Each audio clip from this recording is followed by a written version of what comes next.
Welcome into Can We Just Talk, the podcast where it doesn't matter if you're living under a rock. If you do, that's all right. We'll fill you in on what you missed from this past week's biggest developments, stories, and headlines. Today in studio, we've got myself, Troy DiSavino, Richie Welbrock, Austin DiSavino. Joining us on Zoom, we have Jacob Berg and Chris Sakonis. We've got a lot to get to today, including a Trumpless party, the CNN antics of New Year's Eve, a pastor who made some pretty brutal remarks. We've got a French party getting broken up on New Year's Eve as well. And then finally, the UK has officially left the EU. That's big news on a nationwide scale, on a global scale. So we've got a lot of stuff to get to all around the globe. So guys, I can kind of just kick it off. I thought this was a fascinating story to jump into. Donald Trump has a big party. Anyone want to kind of bring this in for us, or should I intro the entire topic? You want to bring it in? Yeah. So basically, according to CNN, guests paid four figures for President Donald Trump's annual New Year's Eve party in Mar-a-Lago. And we're left with just Giuliani, his leaky haircut, and his two adult sons, and various figures from the conservative media. So he had a New Year's Eve party. He charges people, and he doesn't show up. Vanilla Ice was there. Vanilla Ice was there? Yeah, Vanilla Ice showed up. So it was the big headliners were Rudy Giuliani and Vanilla Ice, but President Donald Trump not there. As you said, his sons were there. There was a lot of talk about people leaving the party. There was no masks being worn.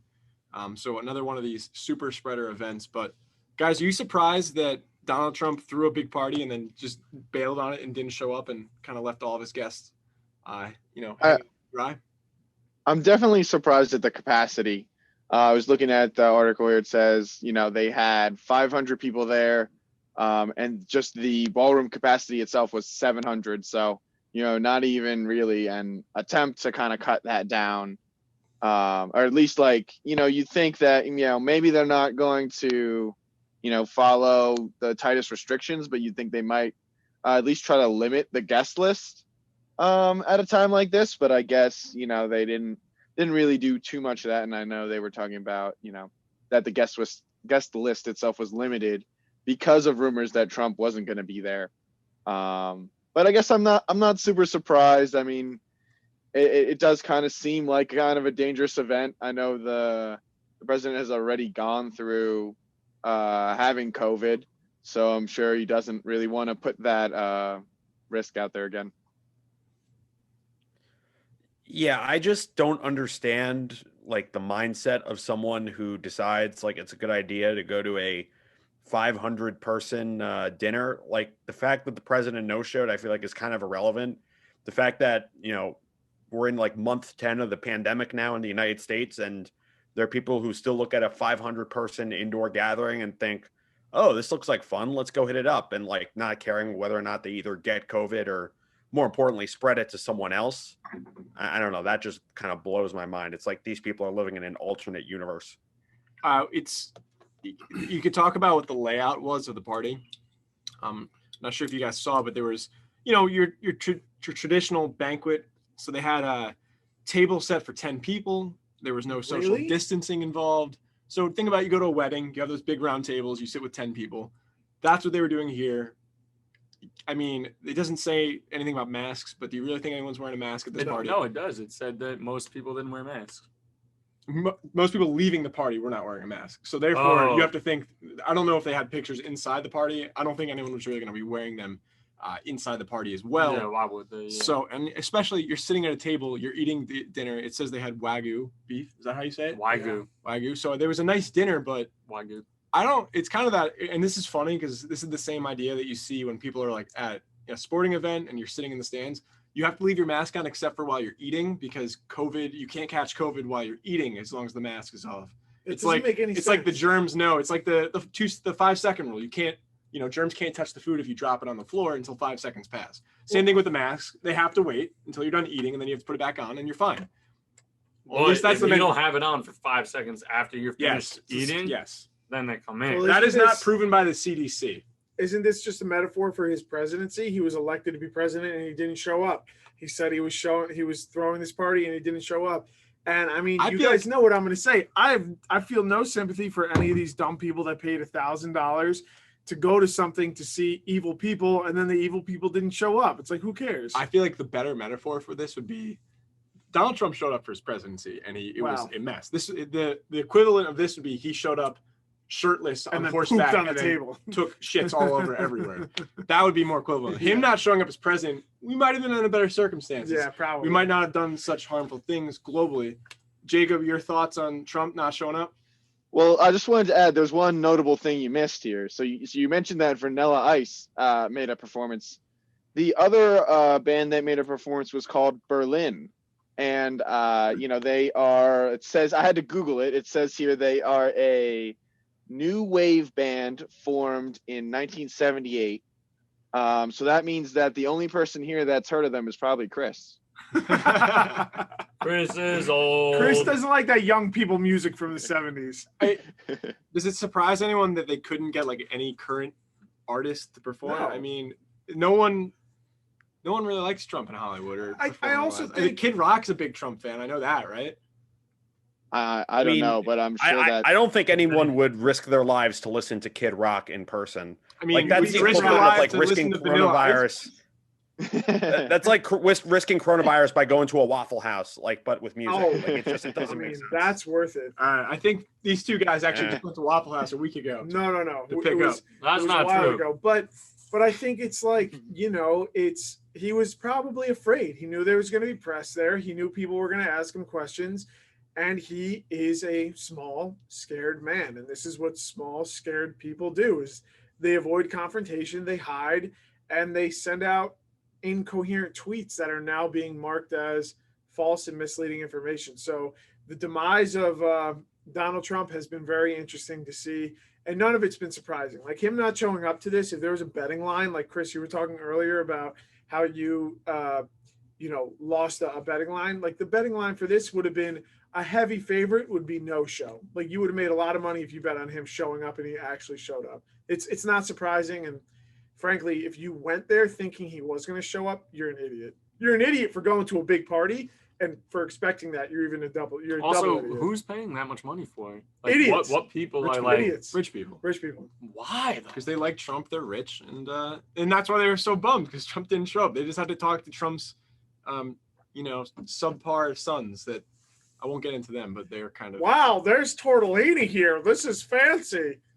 I mean, Wagyu is fancy. Wagyu is fancy. I just had higher expectations for Vanilla Ice. Like I really didn't think he would stoop to this level. Pretty far from what I expected. Yeah. I'm not too shocked. Like, where's Vanilla Ice been for the past 20 years? That sucks for Vanilla Ice that this is where his career. It's probably the only gig he could land. Probably. I mean, I didn't know he was still performing. To be honest, who's gone to a Vanilla Ice concert in the past? Who else is going to tell you to stop, collaborate, and listen all at once? No one else. Yeah. Well, not a great party. And Jacob laughed. I got it. Vanilla Ice headliner. You should have known off the bat it wasn't going to be a good party when Vanilla Ice was your headliner. But we'll move on. Poggers. Talking about a good party that was happening on New Year's Eve.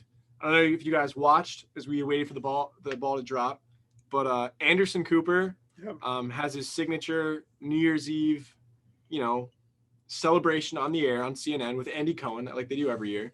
Every year they get drunk on live television. It's great. And throughout the night they progressively get more drunk. And Andy Cohen is a pretty crazy dude on the air. And he was making sure to take advantage of the fact that he was on CNN for that night with Anderson Cooper. Some things were said. There was talk about, doing acid, and you should have. I don't know if you guys saw the interview with Snoop Dogg. No, I didn't see that one. So yes, I did see that. 10 minutes straight of Andy Cohen just asking Snoop Dogg random places, "Have you been high?" It was like a game show. Yes, it was 10 minutes of straight pure hilariousness with Anderson Cooper choking because he couldn't breathe from not laughing, and it was. Honestly, I don't know how you could watch anything else on New Year's Eve. I don't know why you go watch Vanilla Ice when you could watch these two guys, because it was absolutely hilarious. Your guys' thoughts after you were watching that? I mean, do you wish CNN was always like this? No, no. I don't think serious news should be like this, but it is nice to see on New Year's Eve Anderson Cooper, who is like the personification of a stoic, reputable, respected newsman, kind of proverbially let his hair down and have fun on New Year's Eve. I think Andy Cohen is a ton of fun. I think Andy Cohen brings out a lot of fun. And Anderson Cooper, I love in other years when they have the field correspondents, like Don Lemon usually goes to New Orleans. They have someone in the Florida Keys for the shoe drop. They have, I've always loved the CNN broadcast. And I also thought, I don't know if it's in this article, Anderson Cooper touched on why he does the broadcast. I don't know if you guys saw it, but he says he remembers as a kid, his dad had just had a heart attack and he was watching Dick Clark's Rockin' New Year's Eve, and his dad shortly passed away thereafter. And he always just remembered how when he was watching that, it made him feel happy, and it kind of took him away from that sad place. And that's why he does it every single year. And I think he does a really great job. It's always a lot of fun. Yeah. That's definitely a touching story. But I think the important thing here is that Anderson Cooper has definitely done acid. That's the takeaway. Well, I don't know. Anderson Cooper. There was a couple times where he was like, yeah, this is definitely what it looks like. I mean, what it would look like on an acid trip. Well, that was Andy Cohen, right? No, that's what Anderson Cooper said. Okay. And Andy Cohen was like, "Oh, you haven't done acid? Let's go take some tonight." Yeah. I mean, the two of them, the funny thing that I think was great is Anderson Cooper was saying he has not taken a shot since last New Year's Eve, so he's not a big drinker. No. So, like, you can see it really affecting him. And it brings out the personalities. It's really funny to watch people when they're drunk, because Andy Cohen just gets more talkative and louder. And Anderson Cooper is, like, you could see he's trying not to appear drunk. So he's just, like, cracking up, laughing, like, quietly turning so people don't see him. So throughout the interviews with Snoop Dogg, this is the best part. He was just choking and coughing for 10 minutes straight because he couldn't stop laughing, trying to hold it in and not appear drunk. But you don't often get to see this on television, let alone on CNN with, like you said, Anderson Cooper, who's like one of the more respected journalists and broadcasters. Yeah. Now, Chris, I know you're trying to go into journalism and broadcasting. I know, well, maybe I won't say that. Never mind. But, what Chris has done. What were you going to say? What were you going to say, Troy? I've seen you drink a little bit. I've seen you get talkative. You're more of an Andy Cohen than Anderson Cooper, I think. Well, yes. I mean, I take shots like Anderson Cooper. I'm more of a beer person. But you've got the Andy Cohen, vivaciousness once you get to that point. Oh, I appreciate that, Troy. Yeah, I just got to say, I was just going to say, like, I think that I'll take drunk Anderson Cooper and Andy Cohen over anything that all the major networks put together. I feel like CNN has like a fraction of the effort put into it, and yet they managed to be vastly more entertaining. For reference, I had switched to CNN and ABC because I was at home not doing anything. And ABC was like, it was hot garbage. It was basically like at one point during the show, they had like a Planet Fitness infomercial as part of the show in the middle of Times Square. And I'm like, all right, what even is this? Yeah. Cyndi Lauper was just there vibing. Well, that's I don't know what that was. One, right? Yeah. Yes. That's supposed to be like the classic one. Yeah. And it was hot I think garbage. That's the Dick Clark one, right?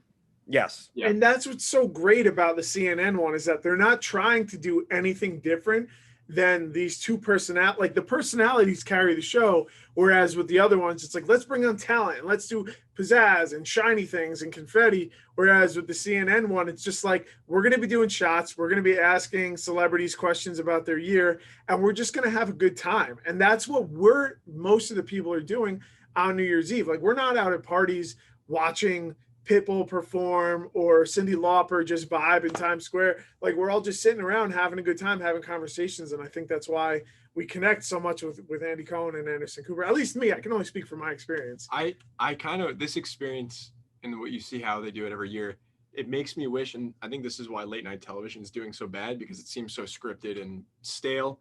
Yeah. I wish they would just, for these late night shows, I'm not a big Jimmy Fallon guy, but oh, he's the worst. Let these hosts do a couple shots with their guests, do it completely off script. Yep. I think if one channel starts doing that, I think they will become very popular, because isn't that FCC laws though? You can't drink on TV? Apparently not, because they're doing it on CNN on New Year's Eve. Yeah, I guess. So CNN doesn't like the FCC rules don't apply to CNN because cable. They're a cable. Like someone cursed on CNN. That's not an FCC violation because they're like HBO. They're under a separate jurisdiction. So I guess HBO, John Oliver, he's more. So we can say fuck. Oh yeah. On this. So John Oliver's great, but like I would love watching a late night show with just people getting drunk every night. I mean, but if they're doing it 5 times a week, maybe that's not good for their health. But maybe Fridays. Maybe we do it on Fridays. Or you could alternate the hosts. Each day of the week, you have someone else get shit-faced. It's wonderful. Or at least the host just needs a new liver after like a couple seasons. So Austin needs a new Mac. I think it'd be good to kind of loosen it up a little bit because it's late night television's doing rough. It is doing rough. It's not. It hasn't been good. That's a very Craig Ferguson type idea. Oh, Craig. Sure, that's why we drink on this podcast. Well, that's why we drink. Richie and Chris, they're underage, so they've never. I am not underage. Richie just eats pistachios and puts them in his other hat. He has a pistachio hat. This is my pistachio eating hat. Thank you, Richie. All right, we'll transition away, but I'm looking. I can't wait till. Can we take a pause? No, we can't take a pause. I need to go get a beer. Well, you're gonna then leave. You can. All right, moving on. This is a bit of a. This story kind of pisses me off.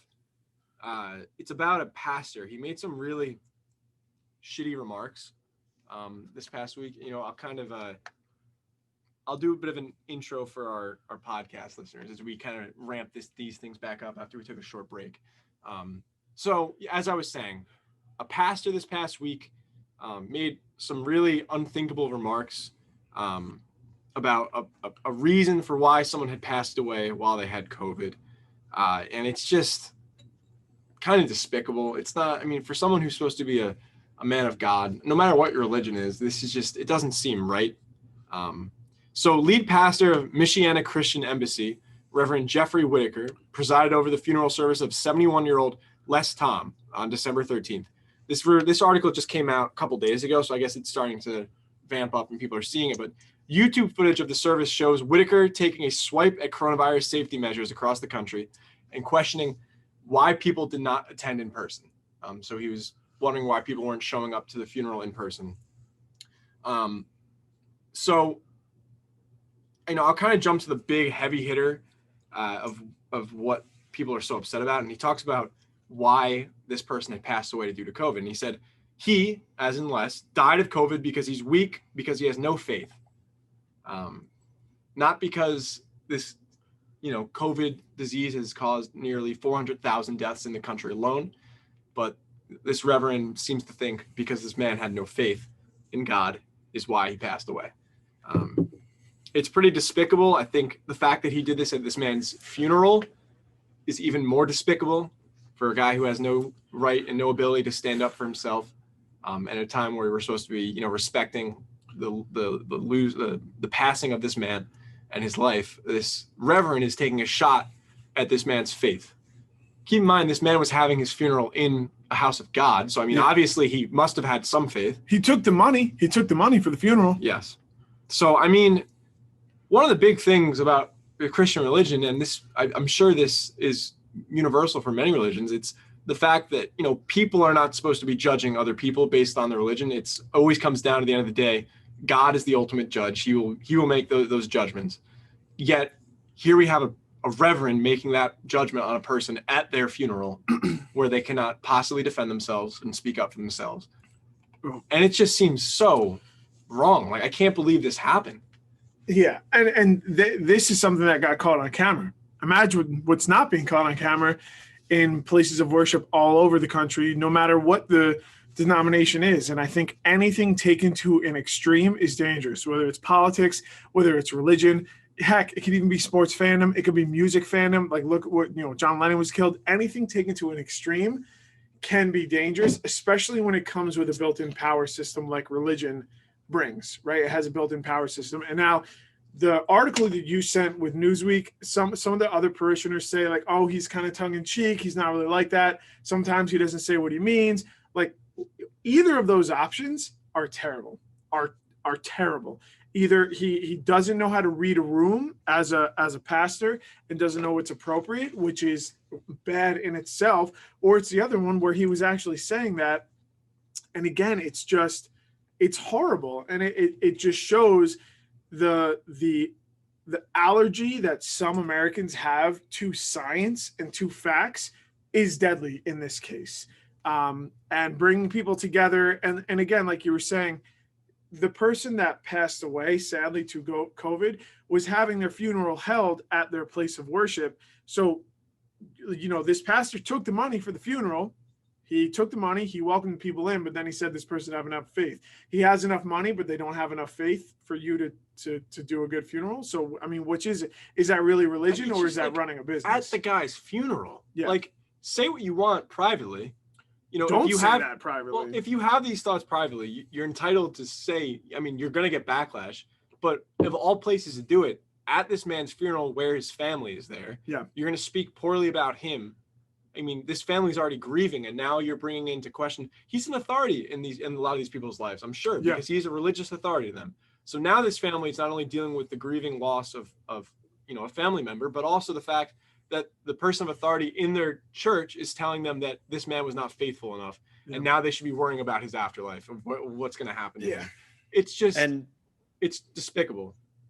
And Troy, it's also like, as awful as it is to say something like that at a man's funeral after he died of COVID, think about, as you guys mentioned, in a lot of churches, pastors like the authority figure in their lives. How many people are going to listen to what he said and think, oh, this virus isn't a big deal. I need to go to in-person services, which can be very dangerous if proper precautions aren't taken, and potentially get more people killed. Like, you also have to look at it through that lens, because the pandemic's going to be going on for at least a few more months. Yeah. And during that time, if you're not careful, like it could just as easily get someone killed as it did in 2020. So I mean, there's also the responsibility of that. As much as it's just a bad thing to say in general, it could also have more dangerous repercussions if the wrong people get the wrong ideas. Yeah. And, Jacob, your thoughts on this? I mean, do you want to chime in? Yeah, sure. So I'm not Christian, and I definitely don't have enough experience with religion to kind of generalize it all, but I'm just going to speak about this case in particular. And I thought it's definitely very visceral, and Troy brought up a key moment. I was going to bring up a couple other things that he said in that video clip. I think the first thing that I wanted to mention was, he said, and you tell me if you have half a brain left, that our country is not being led by the nose into absolute slavery. I think that's a crazy slippery slope policy to say, like, by consenting to wear a mask, you're basically putting yourself as a slave. Like, no, like you are giving up a little bit of your freedom, but you're doing it for a right reason, and you're doing it for other people, which is, I mean, from what I know, to be part of, what religion is all about. I'd also say, like, one thing that also made me a little chapped, I guess, is how he laughed off kind of the decision making process that so many people are having to make tough decisions. Basically, he said, oh, like, people were asking me how we were going to treat the funeral, like COVID precautions wise. And he was like, well, why do you care? Like, you want to come to the funeral, you shouldn't care about any risk to yourself or any risk to other members of your family from spreading the disease. Like, no, a lot of people are having to make tough decisions, like, going to see newborn children, going to see elderly dying relatives, and they're having to make that tough call to say, you know what, I don't think that I can go because I don't want to spread things to them. I don't want to get COVID if they're at risk. People are making tough decisions all the time to try to help others, and to just downplay that really, I was really disappointed to hear that.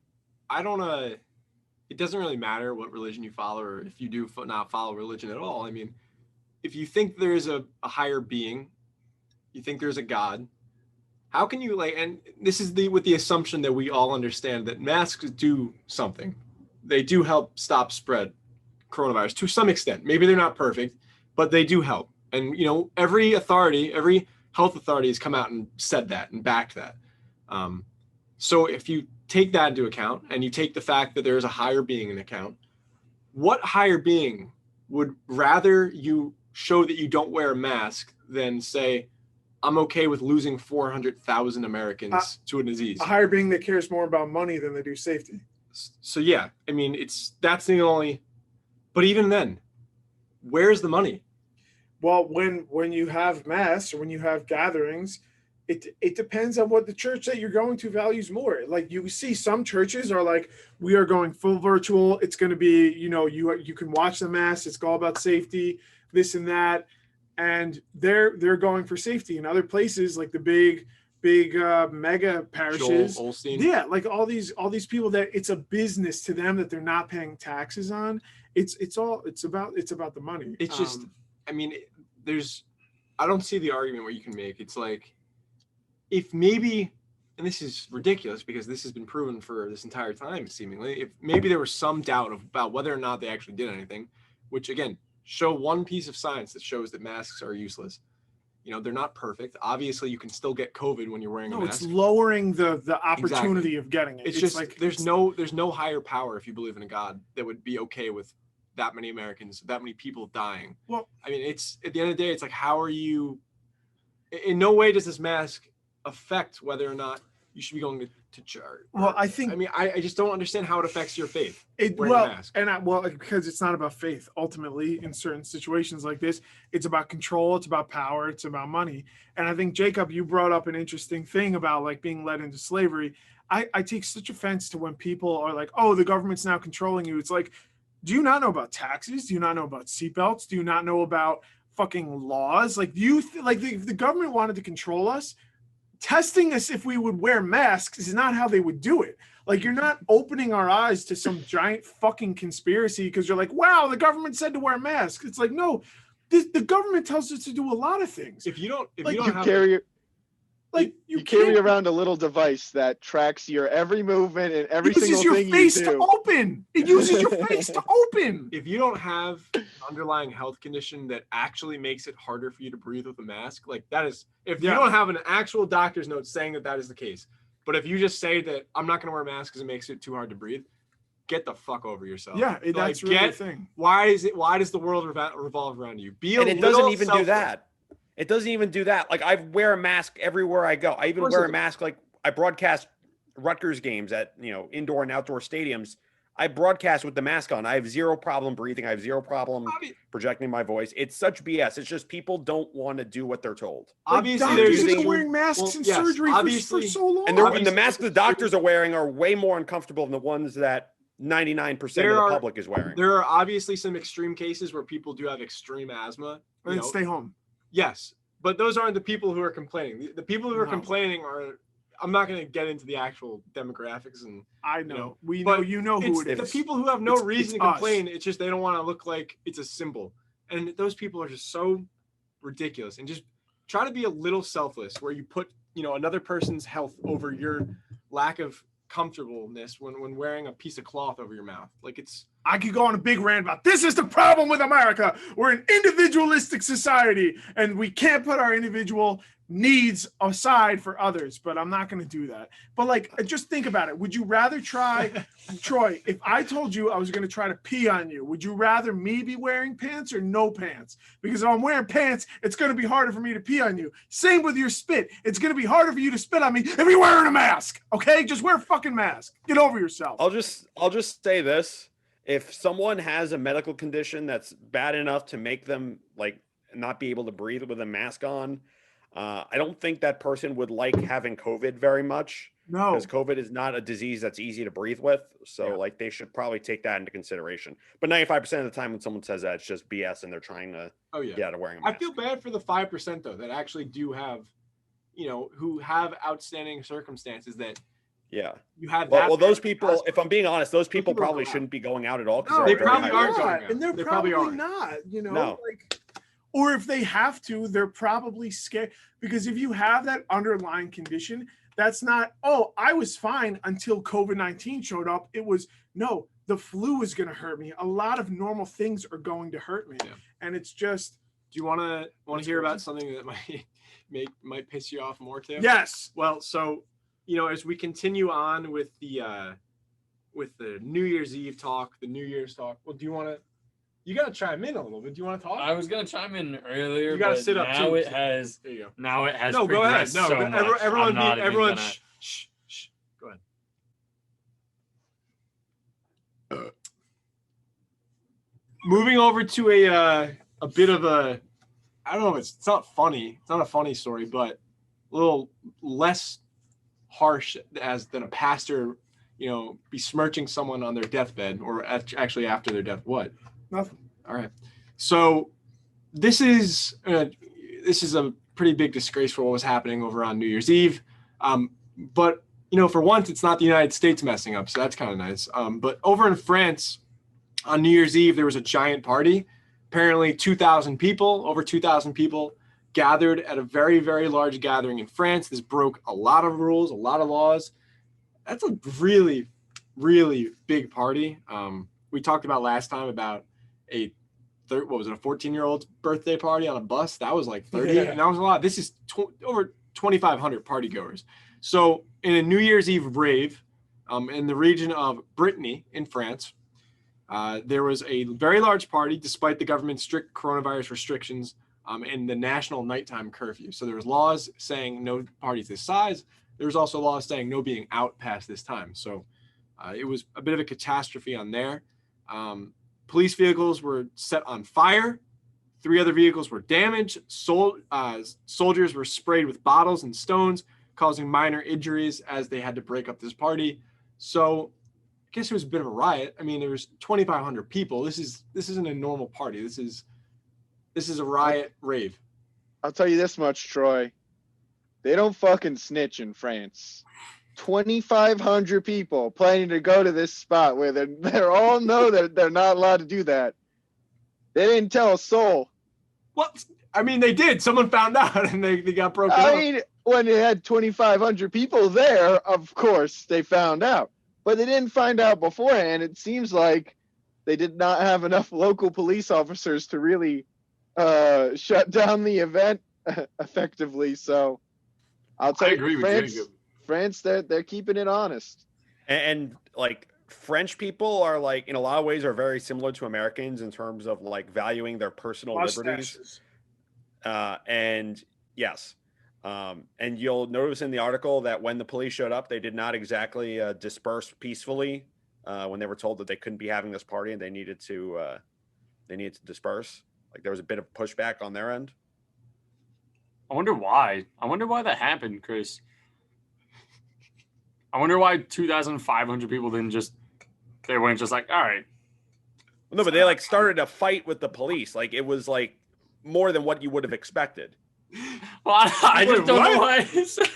It says here. There's some people who of course they didn't just walk away.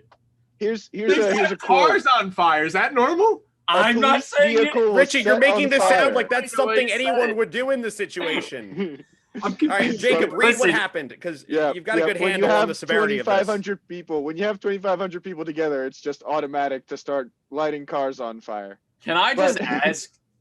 Sounds like a typical Rutgers women's basketball game to me. Like, how many people does the Rutgers football stadium hold? 60,000, Chris? 60? Oh, geez, that's football is 53,000. How many do you think it held? I mean, how many people do you think 2,500 people is? I'm just trying to think of something. You think that's a full stadium? Richie thinks 2,500 people is a full stadium. I'm not thinking that. I'm not as popular. That isn't even like half of a basketball game. 2,500 free. None of us even know that's a lot of people. I'm saying 60,000 is massive. I don't want to lose my phone at that party. Could you imagine? What was your original point? What was your original point? My original point was I was trying to, like, what else could you compare that to? Like, how many, like, just so I can see it in my head. 2,500 people. It's a lot. It's like a high school football game fully packed. Yeah. Fully packed. I think milk can game, fully packed. Yeah. People out of the stands, all that. Yeah, I think we What's get your point? Big house. Somewhere like that. It's not a house. It was a rave. Oh, yeah, it was the rave. You're right. It was in an industrial area. You thought this was like a house party? Like someone just had 2,500 people over their house? Think of this situation? Let me ask. How many people do you think we could fit into this house? Probably 100. You think 2,500 people just fit into a house? 1,500. 100? 1,700. What was your point? I don't remember. I could. Chris, what did you say that they brought this out? No, Richie was saying, oh yeah, obviously they were going to fight the police type of thing. But that is Obviously, why they is that are. obvious? Why? Because It is not so obvious that many like of when the them. cops show up at your house, you'll light a car on fire. Like that is not All the it takes obvious is one asshole to throw a bottle or a rock, and then somebody else is gonna be like, "Oh, we're at a party." Like, "Oh, he threw it." Soldiers Like, were sprayed with bottles and stones. So I guess somebody Are was you throwing telling rocks. me that in your head you thought that the police would show up to a party, a rave that is not supposed to be happening, with 2,500 people, and they're gonna be like, "Guys, this isn't allowed. Go home." Rich, and they're just gonna be like, there's "Alright." difference between mild altercations and a And full-blown burning riot, cars. burning cars and Just a throwing riot. Molotov cocktails. There's a difference. It's not like one car. it's like a fuck the police. It's not like that. They were burning their. I'm there to take ecstasy, dance to shitty techno music, That's look at another neon thing. lights, chew on pacifiers, and the cops showed up and said, "No, you cannot do that." And they were like, "Oui, no," What is and they that? started going crazy. I don't know. That isn't how French people talk. I don't know, but there's a difference between mild altercations with the police and full-blown riots. New Year. What's going on there? I'm recording, so we can I'll put just Instagram. I'll just say this: I at know, No, Rutgers, because it's a new year. It's same. now the Richie people can Where you see it think- on where you YouTube. think We got Ben 10 in the freaking stew. Richie thinks an NFL stadium holds 3,000 people. That's the takeaway from this entire thing. Richie's It's I a mean- lot of people. size. It's very, gotta be very at least Richie. 3,000. Richie, before COVID, at Rutgers, there would be parties broken up every single week in people's houses. Not once have I seen a police car lit on fire. Not once. It No is not a flip common cars. occurrence. I assure you. In Yeah, Westchester, but Chris, were they PA, raves? in Westchester, when the Phillies won the Some World were, Series, some did not meet the criteria. Hmm.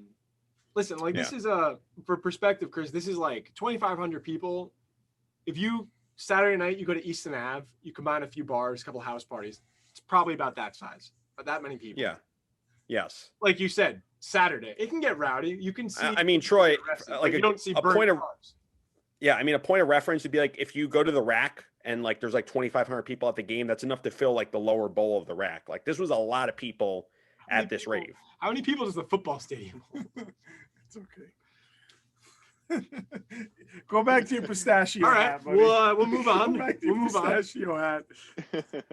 Well, that segment was a The first time disaster. Richie talks today just gets I feel bad. torn apart. You know, I wanted to say something, and you know what? I derailed this conversation just like Sammy said I would. So that's probably a good thing. I'm just staying. You live up to character. expectations. I live up to expectations, baby. Also, that's beautiful content. We got some laughs here and there. You guys are welcome for more of it. Polar music, baby. So, last story we've got today before we wrap this one up. This This is is the doozy. I wouldn't say like seriously in a bad way. It's just a little more I'm trying to read this. Pertinent to what's happening in the world on a global scale. So the UK, they've had a whole thing with Brexit. You know, the UK trying to exit the European Union. There's a lot of things that would change for the UK if that does happen. So they agreed that was happening. And then New Year 2021. So now it's official. The UK has officially left the European Union. There's a lot of things that go into place now.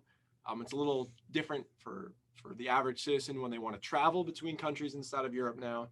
There's a little different rules for when it comes to operating a business, for selling products, for shipping, for a much larger scale. So, you could think about it before and just to kind of understand how the European Union kind of worked. You know how the United States, you can easily move between states. You can easily ship between states. It was kind of like that, the European Union. So there was more of like a state type feel to how things were handled there. Now the UK, which is obviously a massive nation that was in the European Union, has officially left, and citizens are going to have a little bit of a harder time traveling in between.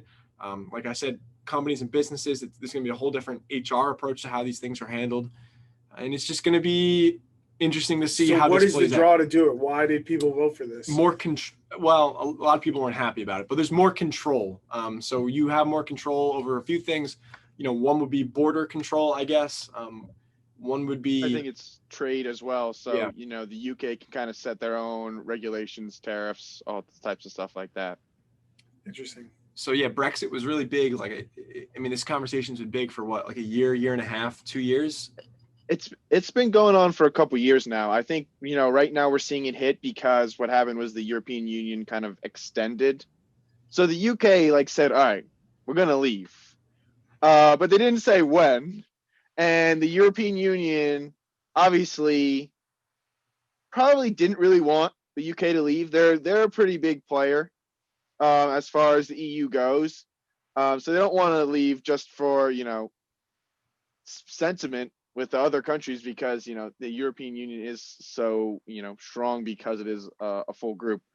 But basically the European Union, the EU was like, all right, well, we'll just extend our rules that we've already agreed upon until X date. And, that time finally ran out. I think it said in the article that the UK, like literally on December 31st, voted on an agreement with the EU. So they were able to keep some things going, but I'm sure because it happened on December 31st, it probably isn't complete. There are some things that they haven't really figured out. And I'm sure it's going to be complicated. I mean, you think of all the administrative stuff that was just taken care of with the EU. It's just like, all right, you're in the EU. We trade like this. We have these forms. We do this with immigration. We have this type of, tourism policies. Like it was all kind of set up. And now the UK's got to step back, and really make up their own minds on how they feel about all of these different regulations, which I'm sure is not easy for any, lawmaking body. Obviously, it's a little different from the comparison I'm about to make, but you think about how big the UK is in the European Union, or when they used to be part of it.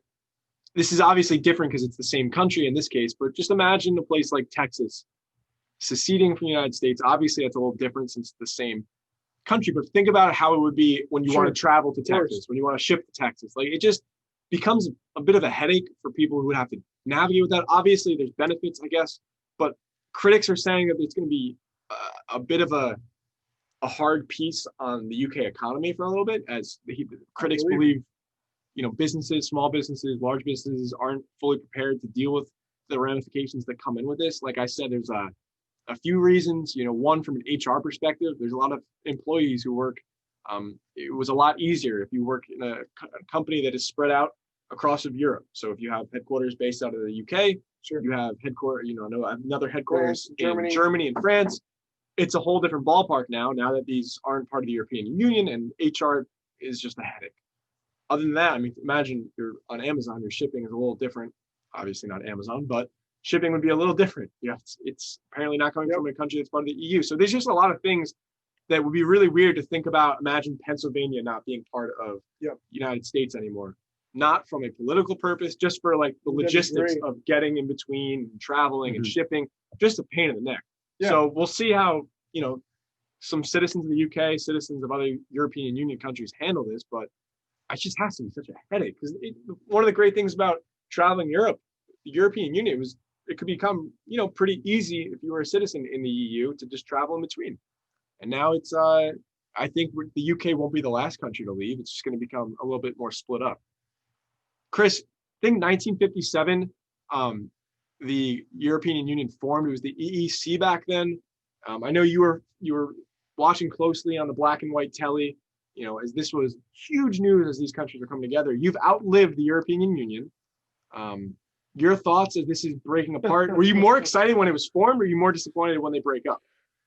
Well, at the time, I was not as, keyed in on geopolitics. At the time, I was the assistant sports director at WRSU AM.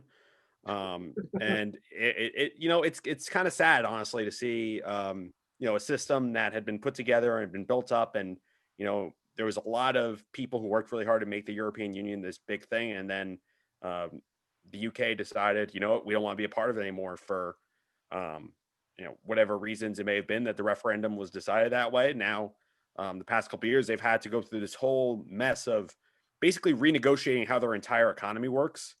And, they're just finally getting to the end of that. And it just, I don't know, my take on it is that it's like such an unnecessary hassle, and it's just going to make things like more difficult for a lot of people than they need to be. Fun fact, anyone know why it's called Brexit? I learned this tonight. I didn't know why it was called that. I'm sure I'm dumb. I thought it was pretty obvious. I didn't put it Britain together. Exiting. Yeah, I didn't put that together. You and Richie can hang out all you want. I didn't put it together. Brexit. I thought it was just a fancy word or something. But the British exit. It's I got- they Thanks always for tuning in. they to always this go week's by- episode. Or can it we feels just like every article I read about this, it's always the UK. They never call themselves. All right, so We can't end on we're that. talking about the UK. How many people do you think we could fit? in the 2,500. UK? Maybe Around 2,500. That's a lot of people. Well, At least Wait. 2,500. Europe is like the size of a mall, isn't it? So like It's you a can big just mall. walk from east to west. It's about the same size as the Newark airport. They have Yeah, the monorail exactly. system. Yeah, it's like if the, I don't know, miso soup stand at the Newark airport went away and just left it.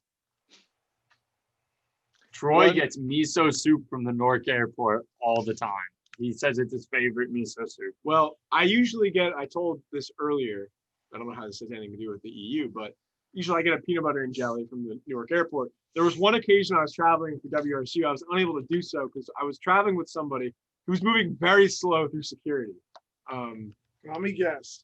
You know, I understand, but What do you mean I gotta for take someone my his age, shoes he didn't off? have to take his shoes off. So I don't know what was happening. I don't know it was taking so long. I can't bring liquid. It was the closest I've ever been to This is missing my a flight. prune juice. Chris, it was our flight to Pittsburgh. How am I We gonna almost, stay That regular? was the worst traveling experience of my we life. almost missed our flight, I thought. We did not almost miss our flight, Chris, Troy. I was standing at the end of security. I thought you left. I was like, where the heck did Chris go? I was standing at the other end of security for like 10 minutes. I was like, did he leave me? Because here's why. Tear out my pants Here's for why. my belt. He wasn't wearing his Person- loafers. No, I wasn't. I was wearing boots, but that's not the point. The bottleneck there was the person who was running the security. I feel like they make up the rules as they go along because no two times or requirements are the same. Basically made me unpack like half of my bag. Like I had to take the laptop out of the bag. I had to put the charger in a separate bin. I had to put my suitcase in a separate bin. I had to take out my phone charger. Like basically I had to unpack half of my bag. And that like set me back like 20 minutes. And of course I'm not like Troy. I don't know how to pack light. So It was yeah. one night. That's not why we were running late, Troy. We were running late because it was a one night travel. we were running late because we got stuck in traffic driving up from New Brunswick, and a trip to the airport that normally takes 35 minutes took us an hour and a half. It was, Which, I cannot control the traffic, Troy. Chris, you are a very safe driver. You're a very safe driver. We were in traffic. No, yes. What do you want me to do? Go on the shoulder and like hit the gas, go 90 miles an hour? Like, what's no, wrong with you? Leave, baby. You were very safe. I do appreciate that. I didn't feel like I was gonna die when I drive with certain people. You're very safe. I was a little nervous we were gonna miss our flight. Because maybe there were some times we could have accelerated a little more, but it's okay. We made it. I didn't get my peanut butter and jelly that one I time. feel like I'm being thrown under the bus. Well, We we almost missed the bus too when we had to go from the shuttle, but we were able to. I don't remember anything like that. I would pay good money to see that man, Chris, get on an airplane. He's probably like, oh my God. No, is how do the it? wings flap? Oh Chris, my God. No, he loves Chris airplanes. loves airplanes. Oh, yeah, he does love He airplanes. loves them. Let me tell you now, this is a Boeing 742. This originated in 1978. It has It originated 643 in seats. 1978. He's like looking in the cockpit when they walk by, like, oh yeah, I know what those switches do. Like if we need another pilot, you just know where my seat is. Like, here you go. She's a beaut, Captain. He She's sits a down beaut. and he's like, oh yeah, TIE fighter? No chance. This baby wins. You want to defend yourself at all, Chris? Or? I think this is the last time I'm coming on this podcast. Oh, if I'm being honest. no. Same here, Chris, so No. it's okay. You can do My disappointment is immeasurable and my day has been ruined. Oh, Next no. week, Polar Sports is starting. Yes, That's why. Then Chris will that's go- going to be fun. Chris That'll be will the go- best podcast on this whole I platform, will for be being the honest. best. Polar Also, music just- already is, I baby. just would like to, again, thank you for having me on. And another gentle reminder that Robert Baxter has produced zero fucking content for this organization. Thanks for tuning in. Fuck you, Make Robert. that, Damn. make that just, I would just like to point out, I put that in the show description on my Spotify. It said, another gentle reminder that Robert Baxter has produced zero content. I'm glad I'm you- not in the group chat. I can't. I can't add Our it. CEO made a group chat our podcast, actually, the two hosts for Polar Music, the highest grossing podcast out of all of the podcasts. What do you mean by grossing? We don't make any money. Do You what guys gross- haven't been making money? Oh, shut up. Look at this merch. Anyway, he made a group chat. He didn't add us. Our whole podcast is just out of the know. I've tried to add you. I can't do it. You guys must have got like blocked on GroupMe or something because I cannot I add. don't think I would believe that. You probably did some bad stuff in high school and you got blocked. I don't know or something. if I've ever even had GroupMe ever. Maybe you need to get GroupMe so we can add you. Do you not have the app? Listen, Oh my God! You were. I thought you you had said the my app. name. I thought you came up. had the app. I think I did. Didn't we have Oh a my Battlefield God. 1 group chat? No, but you just said you thought you never had it. What are you talking about? I'm remembering Oh now. my Also, God. I meant I never used it. I can't believe, Troy, I can't believe you picked GroupMe. Of It- all the apps you could start a group on, I and you hate picked GroupMe. GroupMe. Jacob, I hate GroupMe, but half the people who are from another group we've used GroupMe with, and I know they had it, so I figured it was the easiest one to use. So type No. in it. Hey, we don't have these So people. put a Telegram link in your GroupMe and solve all your problems. Listen, the only Yes. people I mean, I'm who the are only act- person here that used a Telegram, so yeah. Chris, you make these jokes, so I think it's okay to make fun of your age. I don't know. No, I it is don't know okay. what I don't actually get I didn't offended, get that Troy. for a second. I didn't get what you were saying for a second. That's fucking good. Troy, I pretend to be offended. I don't actually give a shit. Well, my grandmother listens and she thinks I bully you, so you need to reel it in a little bit. Grandmother, my point. Chris needs to reel it in. Wait, You need- Randy listens to this? No, she listens to the radio show me and Chris do every Wednesday, Oh, okay. and I purposely pick topics I think me and Chris will disagree with, and she thinks that Chris and I hate each other because we never agree. Chris, he's gaslighting you. So, yeah, little backstory. If you I'm want just gonna go off on Troy next Wednesday. Like, I'm just gonna absolutely lose my mind. if you want to hear more banter between me and Chris, you can check out. We do a sports radio show, WRSU Sports, that the WRSU crew on. I'm not gonna plug it. Sorry, Chris. Do you want to plug it? You're the sports director if you want. Yeah, Mondays through Fridays, we got the WRSU crew. It's live 6 to 8 Monday through Thursday, 4 to 6 on Fridays, and every episode is on Spotify or Apple Podcasts at WRSU Sports. Cool. I'm the promotions director, so I probably should have promoted it, but my bad. Yeah, I guess- great promotions job there, Troy. I've kind of sunk back a little bit, try not to be seen. Stay quiet. No one knows you're not doing your job.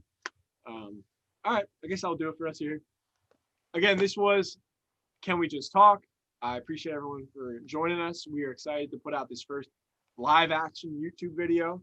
It was myself, Troy DiSavino, Richie Welbrock, Poggers. Austin DiSavino, Jacob Berg, there we go, Chris Sakonis. Those two coming in on the Zoom. We are happy to have them here, and we are excited to do this again next week. Hopefully, Chris comes back. He might not. He's shaking his head, so we'll have to see. Recording live from the Ice House, We'll have to baby. see. Maybe we'll go live so people can see this live. But again, this was Can We Just Talk? Make sure to stay tuned. We got more content coming out this week.